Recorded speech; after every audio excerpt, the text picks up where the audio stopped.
Heshimu neno lako Baba yangu, fuatilia neno lako Baba. Tunakuomba ufuatilie hili neno hili, lifuatilie Bwana, lifuatilie kwa jamii ya mama huyu, lifuatilie kwa jamii ya mume huyu.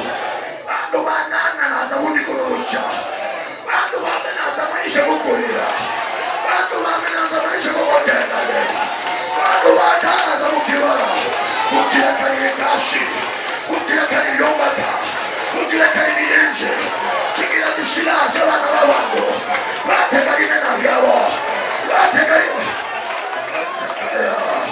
nataka ukatae hili pepo limefunga kazi yako. Huwezi faulu kipresha, huwezi faulu kindoa, huwezi endelea kikazi. Nataka ukatae, ikatae sasa, ikatae sasa. Haina nafasi, haina kibali, haina nafasi juu yako, haina nafasi kwa nyumba yako, haina nafasi juu ya watoto, haina nafasi leo hivi. Unakataa uchawi wa